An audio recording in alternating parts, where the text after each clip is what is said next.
I was really inspired to write it, really out of my relationship with my father.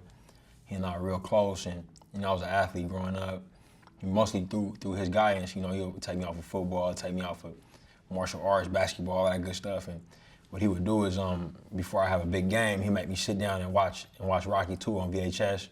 And that was my introduction to the character and to the story. I knew that I wanted to follow Apollo Creed's family, because that was my favorite character from the franchise. And it might be for me being black myself, you know what I'm saying? Or it might be just from Carl Weathers' performance, and him kind of channeling Muhammad Ali, but making it his own. He was an incredible character, and I really liked how intellectual he was shown to be, and how in control of his own destiny that character was shown to be. So he was a character that I really liked. So I knew it would be interesting to explore what happens to his family when somebody like that dies. You know what I mean? I was going through the experience of possibly losing my father. And it was that kind of idea. That we wanted to start with.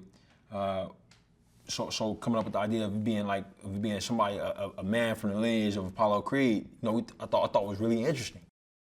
What I was really interested in is the trainer, is the mentor-mentee relationship, but I wanted this relationship to be symbiotic.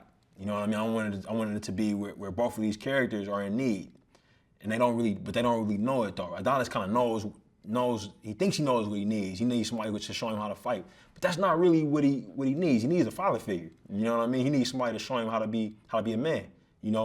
And Rocky thinks he doesn't need anything. You know what I'm saying? He's just kind of feeling like he's done with life when we meet him. But he meets Adonis and realizes that he's not. You know what I'm saying? He still has a lot of knowledge and a lot of things to pass on. What's great about Stallone's performance is he's still Rocky. You know what I mean? Even though he's dealing with more loneliness than we've ever seen him deal with, he's still Rocky. And I think what's really interesting, and I'm kind of realizing it just talking with you right now, is that Rocky's character is he's lonely when we first meet him. You know what I mean? In Rocky 1, he's pretty, he's pretty lonely. He don't really have anybody.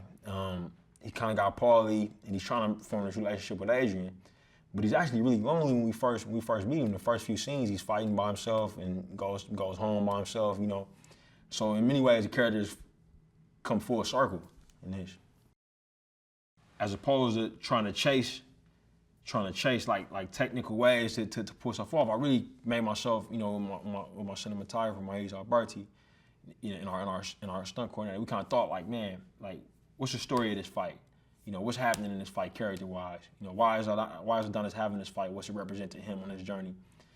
And we kind of zeroed that in, and then we thought about how we want the audience to feel. You know what I'm saying? We zeroed those things in, and then we kind of went from there on how to cover each fight that he has.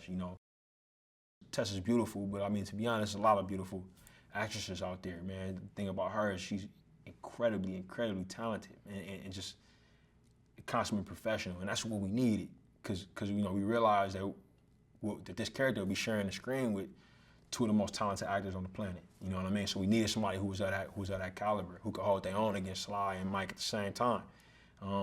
And she really brought it, man. And the other thing about her is we wanted somebody who was really a musician, who could record their music.